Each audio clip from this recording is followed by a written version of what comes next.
Vendredi 28 novembre 2008, New York.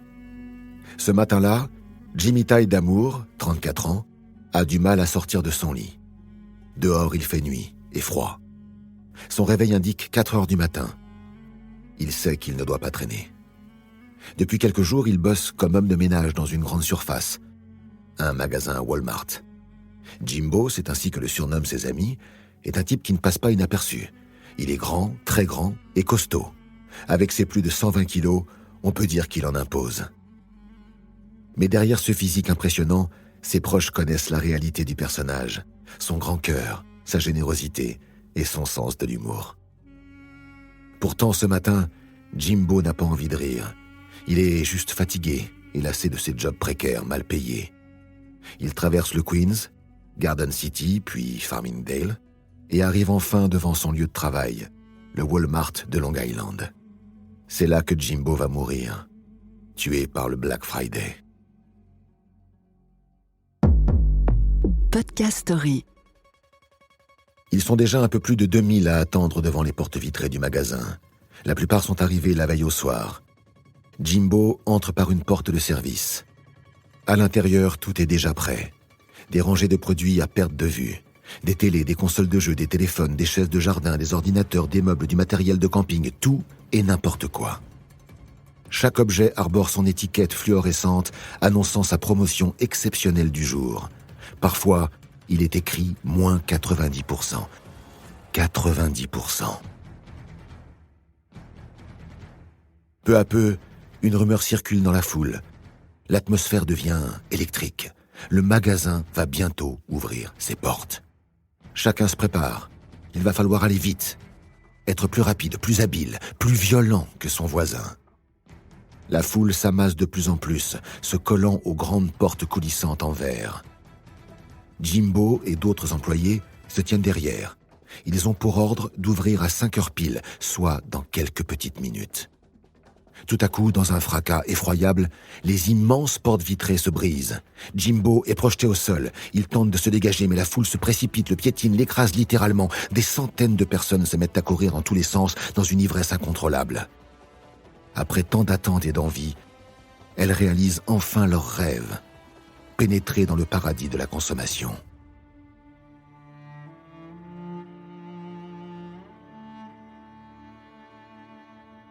Les secours arrivent rapidement. Jimbo décédera à l'hôpital 1 heure plus tard. 4 autres personnes seront blessées et hospitalisées, dont une femme enceinte. L'une des clientes présentes ce jour-là parle de sauvagerie. Quand on leur a dit qu'on devait tout arrêter parce qu'un homme était mort, les clients n'ont pas voulu partir. Ils faisaient la queue depuis des heures. Pas question d'abandonner. Et puis, tant pis pour le mort. Tant pis pour Jimbo. Ce 28 novembre 2008, plus de 128 millions d'Américains se sont rués dans des magasins pour célébrer un Black Friday qui n'a tristement jamais aussi bien porté son nom. En 2017, aux États-Unis, le Black Friday a réalisé en quelques heures un chiffre d'affaires de 58 milliards de dollars. En France, un record historique de transactions bancaires est atteint en 2018, avec plus de 50 millions de transactions réalisées le jour du Black Friday. Cette journée de solde est incontestablement celle de tous les superlatifs et de tous les excès. Les slogans les plus repris sur les devantures de magasins sont « Achetez plus pour économiser plus »,« Le meilleur moment de l'année » ou encore « Soyez un acheteur heureux ». Certaines enseignes accueillent les acheteurs de 4 heures du matin jusqu'à 22 heures. Nombreux sont les clients qui prennent place dans de longues files d'attente plusieurs jours avant l'événement. Le record est détenu par 2 Californiennes qui se sont installées 22 jours avant la date fatidique devant un magasin de la chaîne Best Buy. Leur rêve ? Acheter une télé à prix réduit. Aux États-Unis, le Black Friday est de loin le jour de l'année le plus lucratif pour les commerçants. Ironiquement, il est aussi le plus coûteux pour les consommateurs en recherche d'économie. Mais peu importe les montants dépensés quand le sentiment de faire des affaires et donc, paradoxalement, de gagner de l'argent prédomine. Ils sont plus de 150 millions d'Américains à économiser des mois à l'avance pour dépenser un maximum le jour du Black Friday. Et pour inciter encore un peu plus à l'achat, l'événement dure désormais de plus en plus longtemps. Il s'est étendu au week-end suivant jusqu'à s'étaler sur la semaine complète. Et souvent, dès les jours précédents, des offres apparaissent sur Internet. De nombreux pays l'ont ainsi renommé le Black 5 Day, 5 jours au lieu du seul vendredi. Est arrivé aussi le lundi suivant, le Cyber Monday, qui concerne principalement les ventes sur Internet en France. Selon les organisateurs, cet événement est celui qui offre les réductions les plus importantes, avec des baisses de prix allant jusqu'à 90% sur certains produits. Le résultat de ces promesses alléchantes, une irrationnelle euphorie collective. Des humains se transformant pour quelques heures en acheteurs compulsifs. Il faut dire que le marketing est passé par là et a mis en place ses stratégies les plus payantes. L'une des trouvailles des communicants est l'utilisation du principe de gamification, appelé aussi ludification. Son but est d'apporter un côté fun à cette journée, pour la rendre plus engageante et plus amusante. Car plus une activité devient divertissante, et plus on augmente l'investissement et la motivation de ceux qui y participent, ce qui nous pousse à dépenser toujours plus.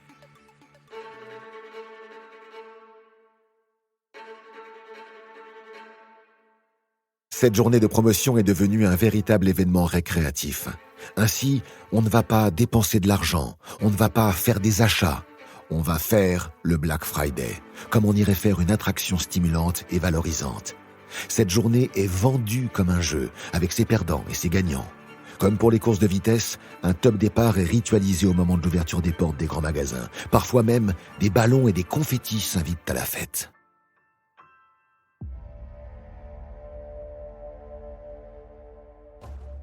Si participer à un jeu collectif apporte habituellement du plaisir, le Black Friday est pourtant souvent une source de stress et d'énervement. Les acheteurs deviennent, sans s'en rendre compte, victimes de ce que l'on appelle le FOMO, acronyme de Fear of Missing Out, que l'on peut traduire en français par « la peur de manquer de quelque chose ». À ce petit jeu, il faut être malin, plus que son voisin. Devenir un acheteur rapide, organisé. Pour terminer sa journée, ses sacs encore plus remplis que ses concurrents. Le grand gagnant étant celui qui achète le plus d'objets, et surtout ceux avec les plus importants rabais. Autrement dit, le vainqueur est le champion de l'accumulation. Ou comment se faire valoir grâce à ses avoirs. Aujourd'hui, cette fête commerciale née aux États-Unis s'est exportée un peu partout dans le monde. En France, l'événement débarque en 2010.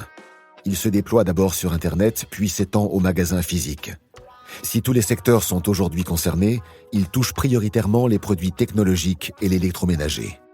Chez nos cousins québécois, il s'appelle le Vendredi fou et propose des remises sur presque tout, comme les abonnements de salles de sport, les loisirs culturels, les transports en commun. Les Suisses, eux, ont attendu 2014. C'est Manor, l'une des plus grandes chaînes nationales de magasins qui donne le coup d'envoi en étant le premier à y participer. Cette même année 2014, l'Espagne s'y met aussi, en proposant des réductions entre autres sur des services comme les soins esthétiques ou les menus des restaurants. Au Mexique, on l'appelle El Buen Fin, ce qui signifie la bonne fin, tandis qu'aux Émirats arabes unis, il est le vendredi blanc. Si le nom change, le principe est toujours le même, annoncer des promotions exceptionnelles pour vendre, vendre encore, vendre toujours, vendre plus. Parfois, l'engouement du public est tel que la fête s'annonçant bon enfant se transforme en véritable pugilat. On compte les morts du Black Friday sur le site Black Friday Death Count. Depuis ce premier drame du 28 novembre 2008 à Long Island, il y a eu au total 12 morts et 117 blessés. Parmi eux, beaucoup sont victimes de sprays d'autodéfense au poivre utilisés pour passer devant tout le monde. Mais au fait, d'où vient toute cette histoire ? Les versions sont nombreuses, les explications les plus probables y côtoient les rumeurs les plus extravagantes. Parmi les plus farfelues, on a pu entendre il y a quelques années que l'expression Black Friday viendrait du XVIIIe siècle. Aux États-Unis, le vendredi était le jour de la semaine où les esclaves noirs étaient vendus, hypothèse rapidement réfutée par les historiens.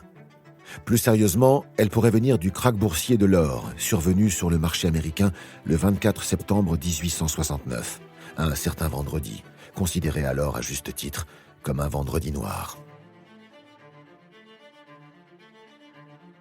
Selon certains, le terme de vendredi noir viendrait de la couleur noire de l'encre utilisée par les commerçants pour enregistrer leurs bénéfices, le rouge servant à inscrire leurs pertes.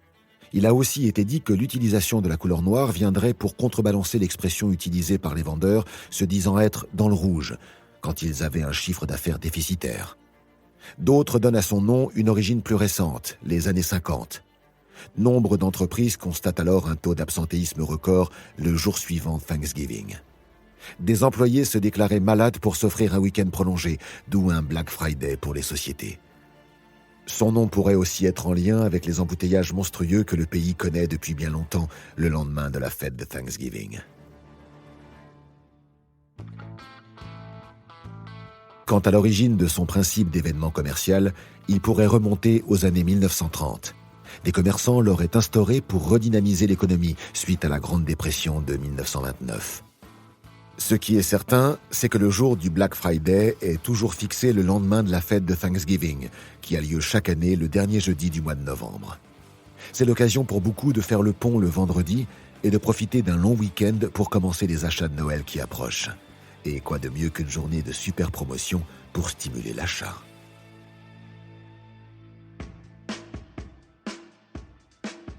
Le Black Friday serait une journée de promotion exceptionnelle. C'est en tout cas ce que rabâchent ses organisateurs, mais est-ce bien la réalité ? Des associations de consommateurs ont examiné les prix de milliers d'articles vendus ce jour-là sur les 20 plus grands sites de commerce en ligne en France. Ils ont comparé les tarifs soldés à ceux pratiqués la semaine précédente. Le résultat est stupéfiant. La moyenne des réductions réelles est légèrement inférieure à 2%, ou quand l'annonce de réduction mirobolante se solde par un rabais mesquin. Tout ça pour ça. Parallèlement, en 2013, l'hebdomadaire Daily Cougar dénonce les pratiques abusives de constructeurs de matériel high-tech. Ils fabriqueraient des produits de moins bonne qualité spécifiquement pour le Black Friday. Ainsi, même avec des tarifs de vente plus bas, les marges des vendeurs restent identiques, voire deviennent supérieures. Le Black Friday est aujourd'hui le symbole mondial de la surconsommation. Les produits les plus vendus, les vêtements. On en achète 60% de plus qu'il y a 20 ans. Le lieu le plus fréquenté durant cette journée, les sites Internet. Amazon, à lui seul, a représenté 55% de toutes les ventes du Black Friday en 2020. La majorité des employés du site travaillent entre 12 et 16 heures par jour durant cette période. Le Black Friday révèle un autre constat préoccupant. La valeur d'une personne est définie par les biens matériels ou financiers qu'elle accumule. Nous sommes ce que nous possédons. Tu ne possèdes rien, tu n'es rien. Et corollaire, plus on achète d'objets, plus on en jette. Et comme on les garde moins longtemps, on les jette plus vite. En 15 ans, la durée d'utilisation de nos achats a été divisée par 2. En cause, entre autres, leur qualité de plus en plus médiocre, expliquée par leur bas coût. Mais acheter à si bas prix coûte en vérité très cher, socialement et écologiquement. La fast fashion, la mode rapide, en est la représentation la plus évidente. Son principe est aussi efficace commercialement que nocif pour la planète. Certaines enseignes low cost sortent jusqu'à 36 collections par an, contre 4 pour une marque de mode classique. On renouvelle le stock 36 fois dans l'année, tous les 10 jours. Face aux dérives multiples dont le Black Friday est le symbole, quelques-uns protestent. Des activistes anti-consommation ont imaginé le Buy Nothing Day, le jour sans achat, précisément le jour du Black Friday. Des associations de défense de l'environnement, comme Extinction Rebellion, Green Alliance ou Youth for Climate, organisent tout au long de cette journée des manifestations devant des lieux commerciaux à travers le monde. Greenpeace, de son côté, incite à transformer le Black Friday en Green Friday. N'effectuer aucun achat ce jour-là est le meilleur geste à faire pour la planète. La Camif, quant à elle, ferme son site de vente en ligne pour 24 heures tous les Black Friday. Mais ces prises de position restent souvent inaudibles. Chaque année, nous achetons toujours plus.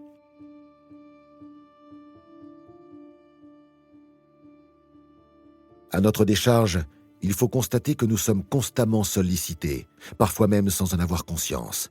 La tentation est partout. sur les affiches et les écrans, dans la rue, sur la route, dans le bus ou le métro, lorsque nous écoutons la radio, regardons la télé, allons au cinéma, mais aussi sur Internet, sur les réseaux sociaux ou sur les sites d'information. De toutes parts, des messages publicitaires apparaissent sans cesse. Avant même l'écoute de ce podcast, vous avez peut-être entendu une pub audio. En moyenne, nous recevons 1200 communications de marques par jour, 1200 pubs par jour. Mais ce n'est pas tout. Arrive le neuromarketing, l'utilisation des neurosciences cognitives pour nous pousser à acheter. Je cite un connaisseur en matière de publicité, Frédéric Becbédé, qui écrit « Ce qu'on appelle la société de consommation devrait être appelée société de la tentation ».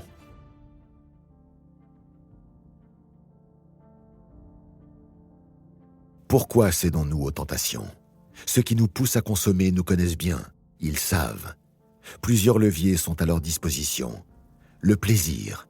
Acheter provoque un plaisir, fugace il est vrai, mais bien réel. Les psychologues appellent cela l'achat doudou. Quand nous n'allons pas bien, que le moral est en berne, l'achat amène du réconfort. On a l'impression de prendre soin de soi, de se faire du bien. Nous sommes apaisés un court instant. L'achat nous détourne alors de nos soucis, tristesses et frustrations. Mais c'est une drogue dure. L'effet est si éphémère qu'il faut vite de nouveau acheter pour retrouver ce petit moment de détente. Parfois, nous achetons pour l'autre. C'est un moyen de lui prouver notre amour, de lui montrer combien on tient à lui, une façon aussi de se valoriser en mettant en avant notre générosité. L'acte d'achat répond aussi à une anxiété illusoire, la peur de manquer. Alors nous entassons des biens. Et puis, acheter, c'est se faire accepter par les autres, par le groupe social auquel nous souhaitons appartenir. Nous choisissons une voiture, des vêtements, des vacances pour l'image qu'ils donnent de nous, plus que par véritable choix. C'est de cette liberté de choix que le marketing et son sommet, le Black Friday, nous privent. Si nous retrouvons cette liberté, c'est un cauchemar pour les fabricants et les vendeurs qui ne sont rien sans nous, les acheteurs.